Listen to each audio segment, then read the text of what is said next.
kita tak sama.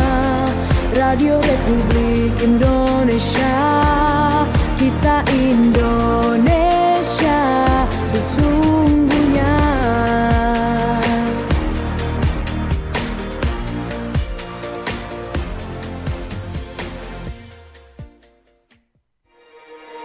Bersatulah Indonesia, jangan pernah terpecah belah. Walau kita berbeda, walau kita tak sama. Radio Republik Indonesia, kita Indonesia sesungguhnya.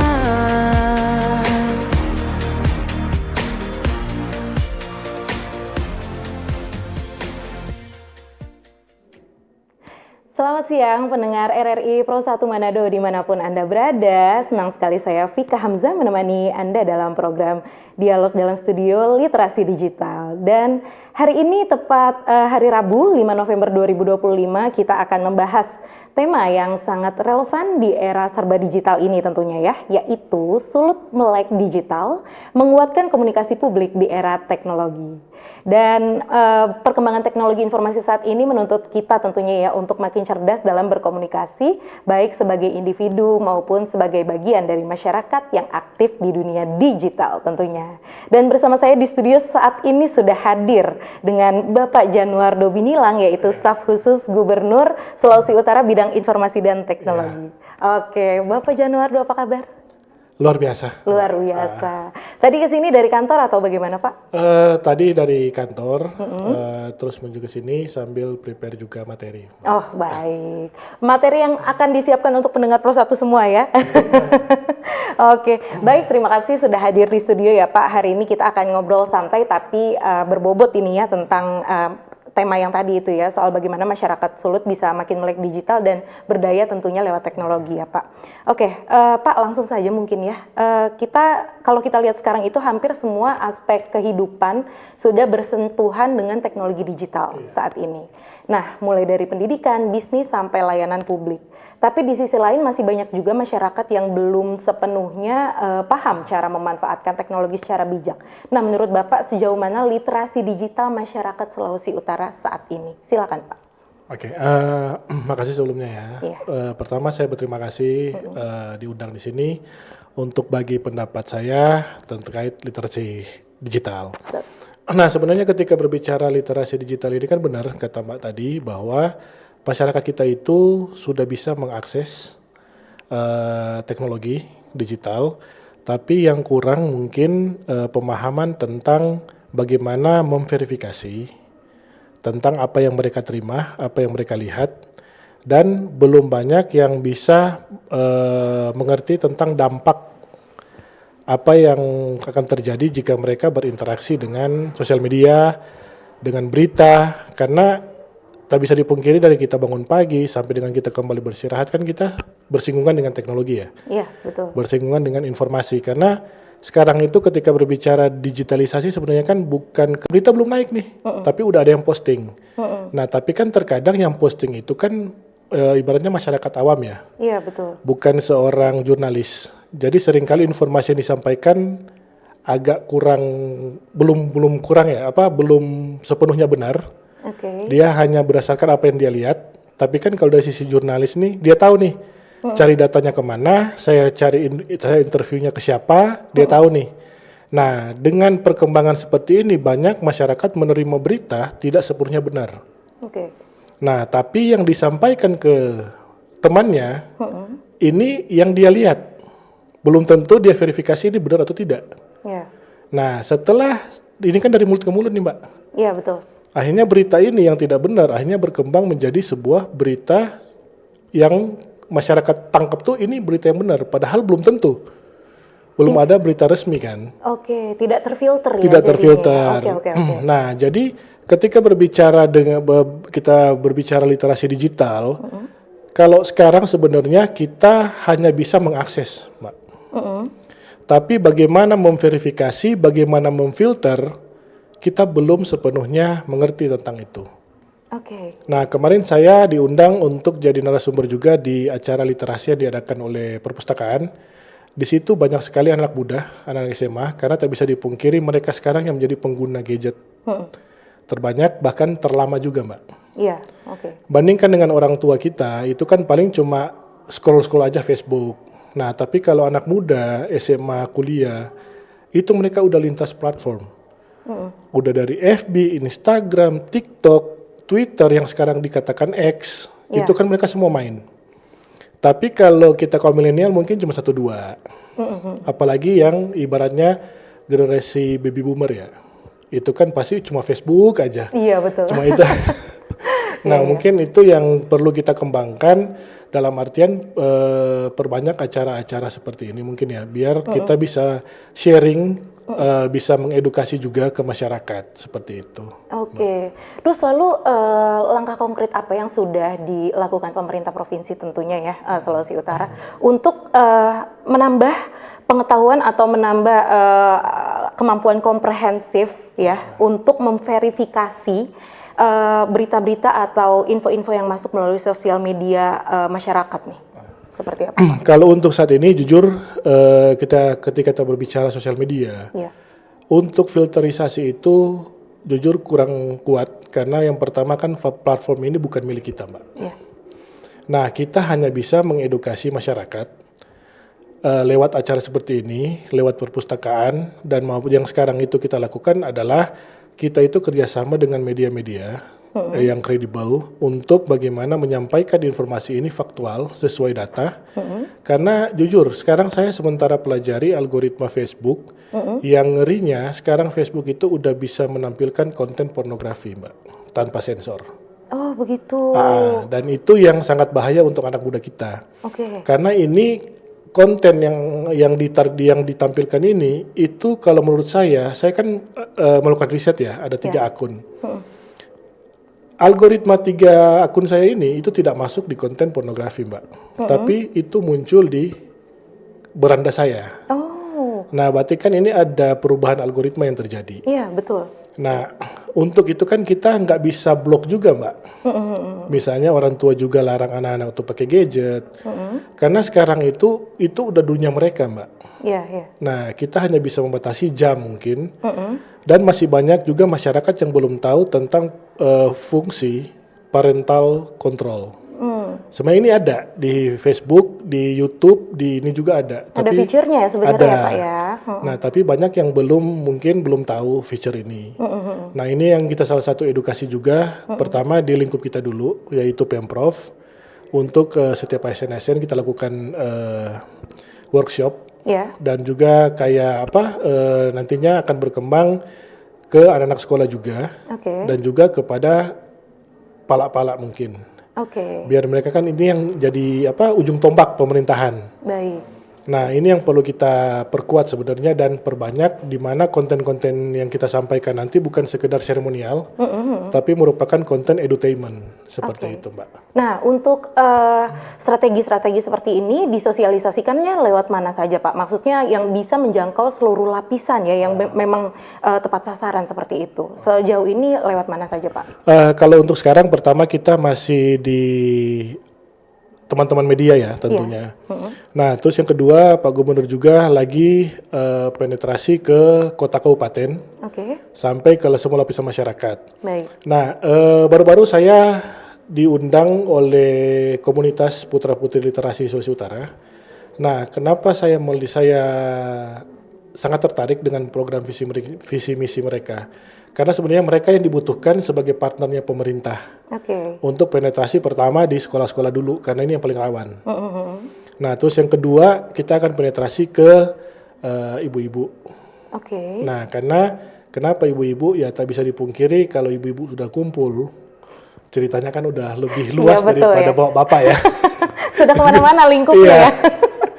Nah, dan kadang-kala apa yang dikatakan oleh ibu-ibu tuh itu lebih masuk, lebih cepat, karena ini sesuai dengan penelitian, cerita ibu-ibu itu akan lebih cepat dicerna daripada apa yang dikatakan oleh bapak-bapak. Oke, Seperti itu. baik. Jadi lebih, ibarat kata lebih valid begitu Lebih ya, valid. biasanya ya, Iya. dianggap lebih valid begitu. Baik Pak, lalu berbicara tentang tantangan, kira-kira tantangan utama selain tadi yang Bapak bilang, literasi digital masyarakat Sulut itu masih susah dalam memverifikasi. Ya, selain itu apa lagi Pak? Maksudnya kan biar pendengar semua yang mendengar juga bisa lebih mungkin mawas diri ya. Iya. Oh iya, saya sampai mana nih kemampuannya dalam mencerna informasi yang ada di sosial media. Nah, silakan Pak, selain verifikasi tadi ya. Ya, mungkin ini yang ingin saya sharing. Pertama, teman-teman masyarakat juga masih belum banyak mengerti tentang yang namanya algoritma. Nah, ya. Nah, jadi di sosial media ini itu ada yang namanya algoritma. Sebenarnya algoritma ini itu udah ada dari tahun 2009. Oke. Nah, Facebook kalau misalnya kita runut ya yang lalu itu kan kita pertamanya mungkin tahu Friendster ya. Oh, tahu. Friendster. Aduh, ketahuan dong Langsung umur dulu saya. ya. Ketahuan ya. Ketahuan umur saya, padahal saya masih 17 tahun loh Pak. Nah, Siap-siap lanjut. dari Friendster itu kan 2002 ya. Tahun 2003 itu ada namanya MySpace. Oke. 2004 baru muncullah Facebook. Iya. Nah dulu orang-orang ketika kita dulu menggunakan Friendster, kita kan harus temenan dulu nih. Iya, iya betul. Ketika kita tidak temenan, berarti di sosial media saya nggak ada konten, Mbak. Oke, iya betul. Karena yang betul. ditampilkan kita dulu berteman, apa yang Mbak posting itu yang ditampilkan. Baru muncul. Baru muncul. Iya, Nah ini belum ada algoritma yang main, Mbak. iya. Iya. Karena kita harus temenan dulu, apa yang Mbak posting itu yang ditampilkan ke saya. Oke. Nah, sampailah kepada Facebook. Nah, ini booming nih sosial media. Karena informasi yang masuk sudah banyak akun, akhirnya muncullah yang namanya algoritma. Nah, algoritma ini yang sebenarnya berkembang sampai sekarang, itu dia menampilkan apa yang kita suka, Mbak. Bukan apa yang kita butuh.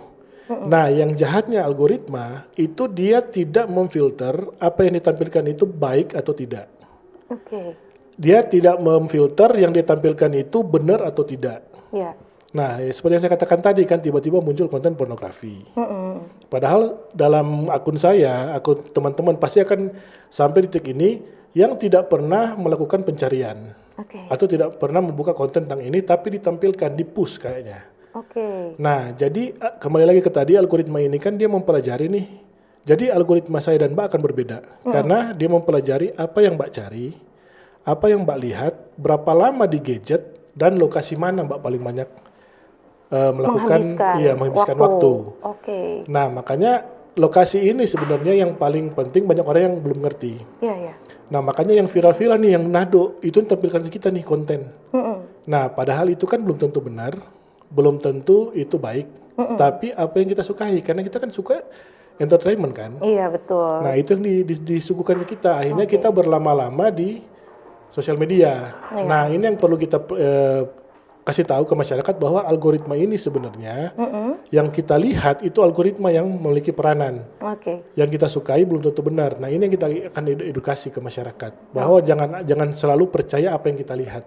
Oke. Seperti itu. Ini kalau saya notice juga sebenarnya algoritma ini kayaknya berbanding lurus dengan mulai-mulai ada FYP begitu Iya, ya Pak ya? iya, benar. FYP dan lain-lain itu baru ya Iya. bekerja algoritma ya. Baik Pak. Oke, untuk pertanyaan selanjutnya, seberapa penting sih Pak peran komunikasi publik dalam membangun kepercayaan antara pemerintah dan masyarakat di masa kini kalau menurut Bapak?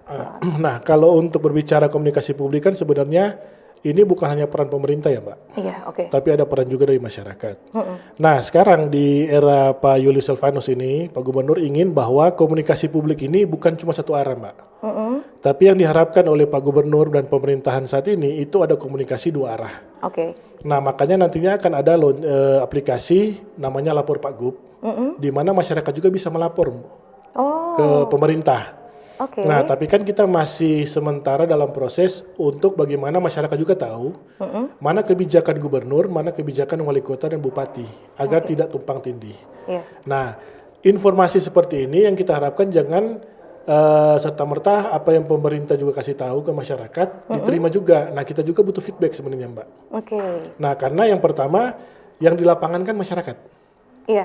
Nah, kita hanya bisa mendengar dari mungkin satu atau dua, tapi kita belum bisa memverifikasi dalam waktu dekat apakah berita itu benar atau tidak. Nah, yang kedua, kita bagaimana kerjasama dengan media yang sekarang itu kita melakukan standarisasi media, di mana kita memfilter bahwa media-media ini bukan hanya sekedar memberikan berita yang copy paste, bukan hanya sekedar berita opini, tapi merupakan berita yang real, aktual, faktual, dan yang ini bisa diterima oleh masyarakat. Seperti itu, Mbak. Dan itu melalui WhatsApp ya Pak tadi, lapor Pak Gub? Dia akan ada aplikasi, dan aplikasi kita ada aplikasi, ada juga customer service nantinya. Nah, tapi kan kita lagi proses ini, takutnya gini Mbak, kalau kita terlalu cepat juga launching, nah ini kan masyarakat belum ngerti nih. Ada kebijakan gubernur, ada kebijakan wali kota, kebijakan bupati. Takutnya mereka melapor, kok nggak selesai-selesai, padahal bukan kebijakannya provinsi, seperti itu. Nah, ini akan nantinya berkembang di aplikasi, ada di web, ada juga di by WA, seperti itu. Oh, berarti ini termasuk inovasi khusus atau platform digital yang memang dikembangkan saat ini ya? Nah, saat ini apakah sudah ready atau memang sudah masih proses persiapan atau bagaimana? Iya, kalau sekarang kita masih lagi beta tester ya, kalau dari aplikasinya. Baru lagi dalam waktu dekat kita akan ada namanya rakor, rapat koordinasi 15 kota kabupaten, Dinas Kominfo itu. Nah, ini yang kita akan beritahu mereka, infokan ke mereka, dan juga bagaimana kita jelasin mekanismenya nantinya, dan juga dalam waktu dekat kita akan undang kepala-kepala daerah biar program ini sinkron, Mbak. Seperti itu. Nah, jadi dari kanal-kanal resmi ini itu diharapkan pemberitahuan informasi itu valid. Nah, karena itu udah ada feedback juga dari masyarakat yang ada di lokasi secara langsung seperti itu. Oh iya, betul. Nah, karena itu justru yang utamanya, yang penting ya, karena memang masyarakat yang ada di lapangan dan yang tahu bagaimana selama ini arus informasi digital itu seperti apa begitu ya. Oke, baik. Nah, pendengar Pro 1, kami juga membuka kesempatan untuk Anda untuk ikut bergabung dalam dialog kami pada siang hari ini. Silakan kirim pertanyaan atau pendapat Anda melalui WhatsApp, line WhatsApp atau line telepon di 0821 9583 5080 atau bisa juga lewat sambungan telepon langsung ya gitu. Jadi ditunggu jika memang mau bergabung, baik bertanya ataupun mengirimkan pendapat. Nah, ini menarik ya, karena jujur saat ini untuk data mining maupun data processing sebenarnya belum efektif di lingkup Pemprov, karena kita dari segi infrastruktur belum memadai, belum ada. Nah, ini yang sementara kita benahi, yang kita harapkan ke depannya mulai tahun depan kita udah punya infrastruktur sendiri, dan juga proses data ini kita udah lebih maksimal lagi. Karena untuk saat ini kita masih berharap pihak ketiga dan juga media-media, Mbak. Seperti itu. Seperti RRI. Seperti RRI, benar.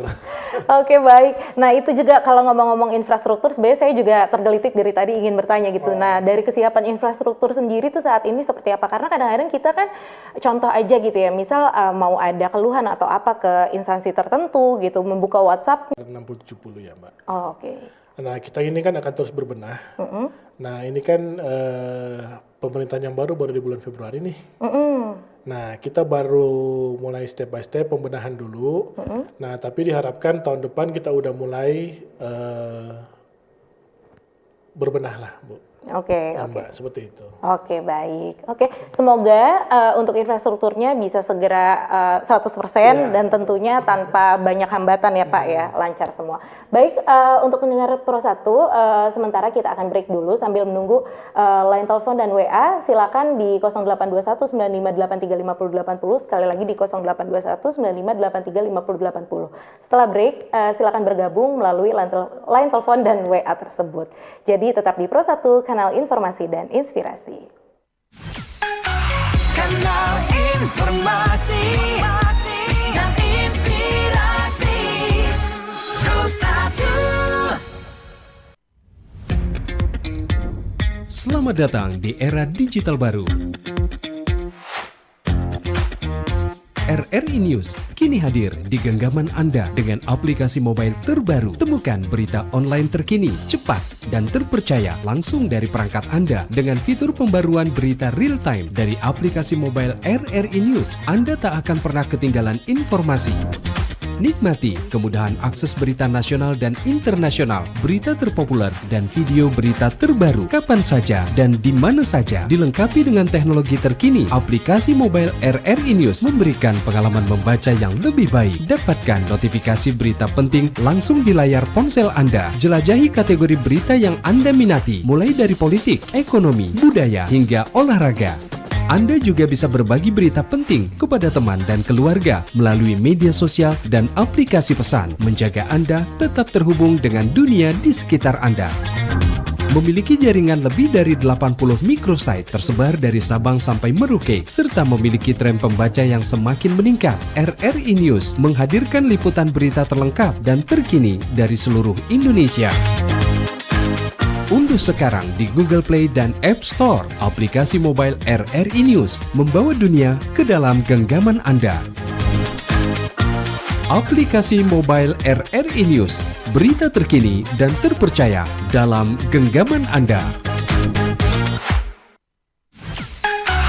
Kanal informasi dan inspirasi Pro 1.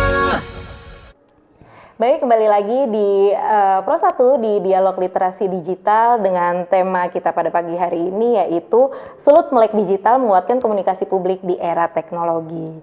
Nah, untuk pendengar semua yang mau bergabung melalui line telepon dan WA, saya ingatkan sekali lagi di 0821 9583 5080, sekali lagi di 0821 9583 5080. Ini topik yang sangat menarik, jadi jangan sampai ketinggalan. Ayo yang mau telepon bergabung untuk berbagi opini atau mungkin mau menyampaikan pertanyaan begitu ya Pak ya. Oh ini sementara sudah ada yang masuk melalui kanal YouTube dari Om Nyong. Izin Bapak, literasi digital berkembang sangat pesat dan meninggalkan jauh kegiatan literasi kontemporer. Indikatornya meningkatnya penggunaan gadget dan berkurang minat pengunjung toko buku. Oh ini menyampaikan pendapat Pak. Oke, terima kasih Om Nyong. Oh masih ada pertanyaannya. Oke.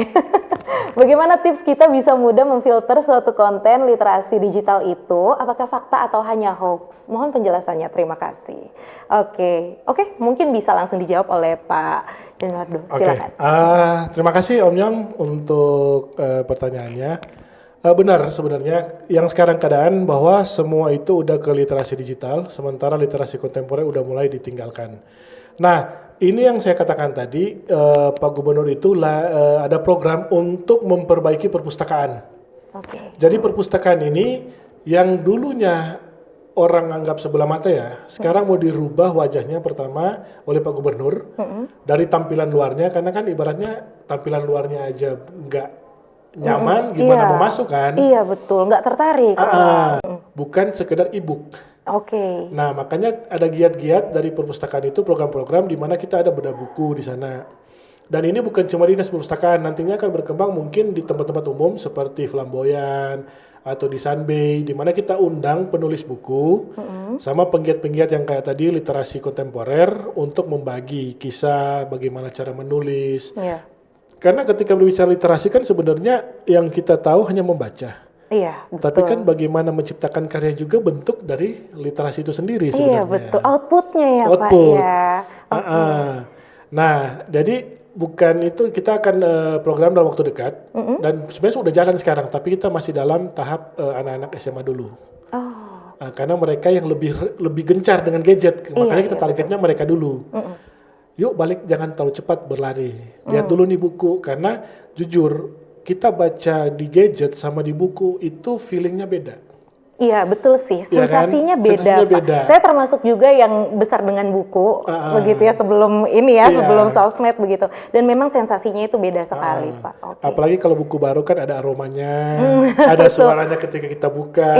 Nah itu beda. Dan sekarang tuh anak-anak SMA, kuliah sekarang tuh udah mulai jarang menemukan sensasi itu. Nah ini yang kita kembalikan ke mereka, di mana mereka bisa berdiam diri dulu, mengisi lewat buku. Nah, karena apa? Kalau lewat gadget itu seringkali terdistraksi, Bu. Iya, betul. Betul kan? Betul. Tapi kalau dengan buku kita berdiam diri, mungkin segelas kopi atau apa, beda situasinya. Fokus. Kalau misal lewat handphone, lewat gadget, ada notif. Udah buyar lagi. Apalagi notif transfer. Aduh, jadi makin tidak fokus ya begitu. Oke, baik. Nah, terus yang kedua, bagaimana tips kita mudah untuk memfilter suatu konten literasi digital? Yang pertama sih sebenarnya untuk kita menangkal hoax, jujur caranya cuma satu. Bagaimana kita mengupgrade diri kita sendiri. Bagaimana kita membanjiri diri kita dengan informasi Iya. yang faktual. Oke. Caranya gimana? Ya perbanyak jangan lewat sosmed. Bisa lewat Wikipedia. Lebih banyak menghabiskan diri mungkin di Wikipedia. Baca buku, tambah kosakata, nah seperti itu. Kalau dari segi digital itu bisa lewat ada kanal dari Komdigi. Iya. Itu untuk verifikasi hoax atau tidak. Itu ada. Oke. Itu bisa search di Google Komdigi hoax. Nah itu kita bisa filter, ada konten kita bisa cari di situ. Itu hoax atau tidak, seperti itu. Nah kalau sekarang di Sulawesi Utara itu sebenarnya ada teman-teman MCT, namanya Manguni Cyber Troops. Nah mereka ini sebenarnya yang giat di belakang layar, Bu. Oke. Nah jadi Upgrade diri itu salah satunya memperbanyak ini ya Pak, referensi ya. Betul. Tapi yang valid, Iya. begitu ya. Contohnya juga bisa juga baca-baca jurnal begitu betul, ya Pak ya. iya. Jurnal Oke. lebih cocok sebenarnya. Iya betul, karena itu memang sudah valid dan ada penelitiannya juga lagi ya Pak. Oke. Nah selanjutnya mungkin yang masih mau bergabung di line telepon dan WA, saya ingatkan sekali lagi di nomor 0821 9583 5080, sekali lagi di 0821 9583 5080. Apakah sudah ada telepon yang mau masuk, operator? Belum? Oh belum, baik, oke. Nah sembari menunggu untuk line telepon atau WA dan atau mungkin yang mau bergabung lewat chat di YouTube juga bisa ya, karena siaran ini disiarkan juga melalui YouTube RRI Manado. Nah saya masih ada pertanyaan ini Pak, jadi kira-kira untuk informasi-informasi, oh sepertinya ada telepon. Daripada nanti teleponnya mati ya Pak, kita terima dulu aja. Oke, halo, selamat pagi. Menjelang siang. Halo, selamat pagi. Iya, halo. Menjelang siang. Iya, dengan Bapak siapa? Saya dengan Cliff dari Motoling, Minahasa Selatan. Oh, Pak Cliff dari Motoling. Silakan Iya, Pak. betul. Selamat pagi menjelang siang untuk staf dari Gubernur ya. Iya, selamat pagi Pak. Literasi teknologi begitu kan? Iya. Iya, betul sekali. Memang sekarang kan sudah banyak beredar yang berita-berita hoax. Betul. Kayak kemarin dulu sempat saya beredar juga artis papan atas sudah meninggal. Terus saya bilang sama orang tua saya, ya itu hoax. Kalau berbicara di media sosial itu 100% itu betul, 100% itu tidak benar. Betul. Makanya itu kita harus lebih cerdas lah. Berarti nonton di TV itu kan memang betul-betul sudah sudah begitu kalau di media kan, kayak RRI kan. Iya. Jadi memang belakang sudah tervalidasi betul-betul sah begitu. Iya. Tapi Iya, kalau di media betul, sosial itu banyak yang beredar yang hoax. Iya. Pertanyaan saya begini, Bapak bilang tadi kan mungkin sebentar lagi sudah akan di launching lapor Pak Gubernur kan? Iya. Sebagai masyarakat senang mendengar begitu dan kalau boleh dipercepat karena masyarakat Sulawesi Utara itu sudah dalam arti sudah banyak banyak permasalahan yang terjadi. Jadi kita mau lapor kemana? Betul. Jadi kadang-kala begini, kebijakan dari bupati itu tidak sejalan dengan keinginan masyarakat. Oke. Apakah itu kayak pelayanan publik, tentang tata kelola pemerintahan itu, sebetulnya itu seperti apa? Jadi saya boleh spill sedikit ya, soalkan di Minahasa Selatan, Iya. ada sekitaran kurang lebih 80 desa, kelurahan, atau desa lah. Belum ada hukum tua atau kepala desa definitif. Oke. Dari 2019 Pak. Jadi tolong di follow up, ini sudah banyak yang digaungkan oleh masyarakat yang ada di Minahasa Selatan. Jadi kita mau melapor kemana? Sudah Oke. bilang ke dinas, mereka cuma sekedar, oh iya, hanya sebatas iya, tapi tidak ada penjelasan sosialisasi pada masyarakat. Oke Pak. Oke Pak. Oke, baik Pak. Baik Pak. Oke. Oh sudah terputus ya? Oh oke, baik. Baik Pak Cliff, baik sudah ini ya, maksudnya sudah nangkep nih pertanyaannya. Jadi intinya apakah aplikasi Lapor Pak Gubernur ini, Lapor Pak Gub ya Lapor tadi Pak ya Pak? Lapor Pak Gub ini apakah nantinya bisa sekaligus juga untuk menghubungi masyarakat untuk menyampaikan keluhan atau bagaimana ya begitu Pak? Iya. Silakan. Oh tadi- ada telepon lagi ya? Oh, iya. Sebentar, mohon maaf ya Iya, Pak ya. silakan. Mohon maaf. Oke, kita terima lagi satu lagi ya. Oke. Halo, selamat pagi menjelang siang. Ya, halo, selamat pagi. Iya, halo, Iya, selamat selamat pagi. pagi. Bapak mohon Iya, maaf. selamat pagi. Mohon maaf untuk radio monitornya bisa dimatikan dulu sebentar mungkin ya atau dikecilkan. Oke, halo. Iya, halo, selamat pagi Bapak. Udah. Iya, Udah sudah ya? aman. Ya, Dengan selamat pagi Bapak Pak. siapa? Oke. Mm-mm. Dengan Pak Roy ini. Oke. Di mana Pak? Oke. Posisi? Bisa dengar? Pak Roy lagi di Bitung ini. Oh, oke, siap. Bisa dengar Pak? Silakan Oke. Pak untuk pertanyaan atau Oke. opini. Oke, Pak Nardo, waktu pilkada lalu, pilkada 2004 itu, masyarakat Sulawesi Utara sempat terbelah dengan perbedaan pandangan dan politik dan pilihan. Nah, Betul. saat ini masih paling nggak masih membekas Betul. pilihan A, pilihan B di medsos. Nah, bahkan sampai sekarang ada begitu banyak masyarakat atau netizen yang sering saling membuli ketika perbedaan pandangan politik. Nah, bagaimana upaya dari Pemprov Sulut ketika melihat ataupun menangkal perbedaan pandangan yang terjadi sampai saat ini di media sosial, bahkan ketika ada kebijakan-kebijakan Pemprov Sulut ataupun gubernur yang mungkin tidak pro rakyat ini, masyarakat atau netizen ini langsung menyampaikan informasi atau ucapan-ucapan atau hate speech, ujaran-ujaran kebencian. Nah, mungkin ada upaya dari Pemprov Sulut agar perbedaan pandangan di media sosial ini dapat ditekan supaya memang benar-benar Pemprov Sulut ini bisa lebih bagaimana memperhatikan akan masyarakat Sulawesi Utara ataupun netizen. Terima kasih Pak Nardo. Oke, baik, terima kasih Pak Roy yang sudah bergabung ya. Oke, dan pertanyaannya tadi yaitu ya tadi pilkada di medsos kan masih membekas, bahkan netizen saling membuli saat itu, dan bagaimana upaya Pemprov Sulut menangkal. Nah, itu kan mungkin dari kita di Kota Manado itu kan belum mengetahui mekanisme hukum tua tadi. Iya, oke. Nah, terus apakah bisa diintervensi dari provinsi atau tidak? Nah, ini harus kita pelajari dulu. Iya. Nah, untuk itu makanya kita bikin rakor dulu untuk mengumpulkan yang saya bilang tadi, Kominfo Kota Kabupaten. 15 kota kabupaten ini berkumpul dulu, kita akan sampaikan aplikasi ini seperti apa. Iya.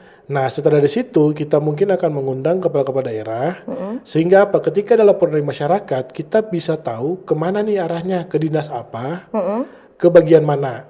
Iya. Nah, kalau yang tadi kata ya Pak Cliff ya terkait pemilihan kuntua atau belum ada kuntua, kita kan punya beberapa bidang ya staf khusus. Mungkin saya bisa sampaikan juga ke bidang terkait hal ini. Tapi sampai saat ini jujur kalau dari saya belum bisa ngasih informasi lebih. Tapi yang pasti untuk aplikasi Lapor Pagup ini kita akan upayakan secepatnya. Oke. Tapi ini kan butuh kolaborasi, Bu. Iya, betul. Dari lintas dinas, dari lintas kota kabupaten. Nah, Iya. ini kita butuh koordinasi. Jangan sampai saling tumpang tindih nih. Iya. Yang kebijakannya Pak Gubernur yang mana, kebijakannya wali kota bupati yang mana. Iya, betul. Jangan ada saling melangkahi seperti Iya. itu. Dan prosesnya juga tidak sebentar karena Iya. banyak layernya, banyak Betul. lapisannya ini, betul ya Pak? Ah. Oke, siap. Dan tadi Lapor Pak Gub apakah nantinya bisa digunakan untuk itu juga Pak? Keluhan-keluhan lain yang tidak terkait dengan informasi-informasi Bisa. digital? Oke. Nah, jadi itu yang nantinya akan menjawab Pak Roy nanti ya. Jadi gini, Pak Gubernur ini kan butuh sebenarnya itu masukan. Karena apa? Pak Gubernur ini kan dia akan mengambil kebijakan dari mana? Iya, Mbak? iya. Kalau nggak ada data, nggak ada laporan dari masyarakat. Oke. Nah, itu yang diharapkan kenapa salah satu alasan Lapor Pagub ini harus ada di masyarakat, biar Pagub itu bisa menerima masukan-masukan langsung dari masyarakat, dan kebijakan apa yang Pak Gubernur akan ambil. di situ, seperti itu. Oke, dan datanya diambil dari nanti aplikasi dari Lapor masyarakat Pak Gub langsung, itu. iya betul. Oke, siap. Oke, nah pertanyaan kedua ya berarti ya sekarang ya Pak, yaitu tadi pilkada di medsos masih membekas dan bahkan netizen saling membuli, dan apa upaya Pemprov Sulawesi Utara menangkal perbedaan yang sampai saat ini masih ada di media sosial? Ya, kalau sekarang kan memang tak bisa dipungkiri residu-residu pilkada mungkin masih membekas banyak ya, sekali, masih Pak. banyak. Iya. Nah, tapi yang harus dipahami bahwa ini kan udah selesai nih pilkada. Pak Gub juga tekankan ke kita semua sebagai staf khusus bahwa sekarang itu sudah tidak ada lagi warna, sudah tidak ada lagi golongan. Yang ada sekarang itu pemerintah Provinsi Sulawesi Utara dan masyarakat.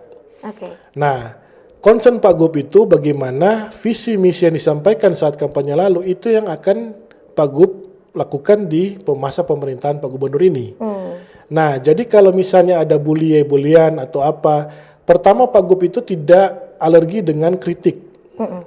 Tapi selama kritik ini berdasarkan data, ini yang malah Pak Gubernur cari sebenarnya. Silakan kritik Pak Gubernur, silakan kasih saran Pak Gubernur, tapi berdasarkan data bukan opini. Nah, terus yang kedua, bagaimana untuk melakukan bulian ini? Kalau sekarang sih sebenarnya jujur, kalau saya melihat itu hampir tidak ada. Karena gini, orang kalau udah terlanjur benci, kita mau lapor yang baik-baik juga pasti nggak akan, Bu. Nggak akan masuk. Subjektif ya? Iya. Nah, yang ada hanyalah kita memberitakan informasi apa yang sudah dilakukan oleh Pak Gubernur. Kebijakan apa yang dilakukan Pak Gubernur. Contoh misalnya yang jalan kemarin kan. Nah, jalan ini yang rusak ini kita lihat dulu, Bu. Ada yang kebijakan provinsi, ada kebijakan pusat maupun kebijakan daerah. Nah, setelah kita tahu itu, pertanyaan kedua, anggarannya ada atau enggak? Kan gitu dulu. Iya, betul. Nah, udah mau laksanakan tapi kita nggak punya anggaran. Provinsi itu jalannya provinsi. Tapi anggaran tidak tertata. Nah, ini yang harus sebenarnya masyarakat juga diedukasi. Karena Pak Gubernur itu baru menjabat bulan Februari, sedangkan anggaran 2025 itu diatur tahun kemarin. Oh iya, betul. Betul kan? Iya. Nah, jadi Pak Gubernur sebenarnya udah ingin sebenarnya untuk melakukan itu. Iya. Bahkan kalau bisa Pak Gubernur ingin menggunakan duit sendiri juga untuk itu, karena keluhan masyarakatnya biar bisa terselesaikan. Tapi kan bukan begitu. Iya. Ada berapa banyak jalan rusak di Sulawesi Utara ini? Iya, betul. Dan jalannya itu dari mana dulu? Kabupaten, pusat, atau provinsi. Baru yang kedua ada birokrasinya juga, Bu. Iya. Seperti itu. Nah, untuk menangkal tadi terkait bulian-bulian itu sebenarnya untuk saat ini kalau dari pemerintah itu sebenarnya tidak ada. Kalau ada bulian yang membangun, ada saran-saran sesuai data, kita sangat berterima kasih, Bu. Bahwa ada informasi yang tersampaikan ke kita, pemerintah. Dan izinkan kita, berikan kita waktu untuk membenahi itu. Nah, karena tidak segampang membajak semua elemen masyarakat untuk tidak ada lagi warna, untuk tidak ada lagi golongan-golongan, yang ada mari sama-sama kita bantu agar Sulawesi Utara semakin maju, sejahtera, dan berkelanjutan. Oke, Seperti itu. jadi itulah himbauan dari Pak Gubernur ya, seperti itu. Oke Pak, untuk selanjutnya masih ada ini yang bergabung melalui live chat di YouTube ya, dari Pak Arifandi. Selamat siang Bapak staf khusus, boleh ndak diusulkan di Kementerian Komdigi untuk login ke media sosial harus menggunakan autentifikasi wajah biar dapat tahu yang menggunakan itu orang dewasa atau anak-anak. Nah, bagaimana ini tanggapannya Bapak? Silakan Pak. Oke, terima kasih Pak Arif. Ini memang sangat saran yang sangat bermanfaat. Ini mungkin saya tampung dulu dan kita akan lewat Kominfo karena kita sebagai staf khusus nggak bisa teknis kan, Bu. Ini kita hanya bisa saranin ke Kominfo, nanti ini salah satu saran yang kita sampaikan ke Komdigi. Tapi yang perlu diketahui mungkin saya sharing, autentikasi wajah ini ada sekarang yang namanya deepfake. Nah, itu. Boleh Pak, silakan dijelaskan deepfake itu seperti apa? Kalau menggunakan autentikasi wajah, deepfake sekarang itu kalau dulu ada video, kita rekam video, masukkan ke AI, dia edit jadi wajah orang lain. Itu dulu kita upload dulu video, Bu. Baru kita edit. Yang sekarang deepfake itu udah real time. Nah, jadi lebih berbahaya. Lebih berbahaya. Ya. Coba silakan Pak. Jadi kalau pakai juga autentikasi wajah, pertama nantinya anak-anak ini akan cari celah juga kan. untuk membuka itu lewat banyak arus. Ada sosial media. Tapi bagaimana kita kontrol ya, tadi ada parental itu. Parental control. Iya, ya. parental control advisory. Iya. Nah, jadi kalau untuk itu kita akan tampung dulu, baru kita akan kasih masukan ke Kominfo. Oke, Seperti itu. baik. Nah, untuk tadi dari Pak Arief itu nantinya berarti akan jadi usulan ke Komdigi ya. Iya, Dan Komdigi. oke siap Pak. Ini tidak terasa ya ternyata kita sudah menuju 60 menit dan boleh langsung closing statement-nya saja mungkin ya Pak dari pembicaraan kita pada pagi menuju siang hari ini. Silakan Bapak. Ya, closing statement mungkin yang pertama karena ada pertanyaan-pertanyaan juga dari masyarakat ya di lapangan. Iya. Saya mewakili Pak Gubernur memohon izin diberikan waktu untuk berbenah dan untuk memandang itu benar, itu baik, itu sesuai norma atau tidak. Karena yang ditampilkan itu semuanya ibaratnya bias informasi di situ. Dan pertajam teman-teman untuk upgrade diri seperti itu. Oke. Begitu saja. Oke, baik. Nah, itulah ya pesan dari Bapak staf khusus di bidang informasi dan teknologi Pak Januardo Binilang ya Pak ya. Untuk kita tetap diingatkan untuk selalu upgrade diri dan juga upgrade untuk informasi-informasi itu kalau bisa sumbernya itu valid seperti jurnal dan mungkin website-website resmi dari instansi ya terutama ya seperti itu. Baik, terima kasih banyak ya Pak Januardo atas waktunya siang hari ini sudah bergabung di sini dan insight yang luar biasa juga dan semoga obrolan kita saat ini siang ini bisa jadi inspirasi untuk masyarakat Sulawesi Utara agar kita bisa jadi makin melek digital dan tentunya mampu berkomunikasi secara positif di dunia nyata maupun di dunia maya seperti itu. Dan saya Vika Hamzah bersama segenap tim yang bertugas pamit undur diri dari ruang dengar Anda dan tetap di Pro 1 tentunya kanal informasi dan inspirasi karena setelah ini kita akan bergabung ke Pro 3 Pusat Pemberitaan Jakarta Relay Dinamika Olahraga. Terima kasih dan selamat siang. Bersatulah Indonesia, jangan pernah terpecah belah. Walau kita berbeda, walau kita tak sama, Radio Republik Indonesia, kita Indonesia.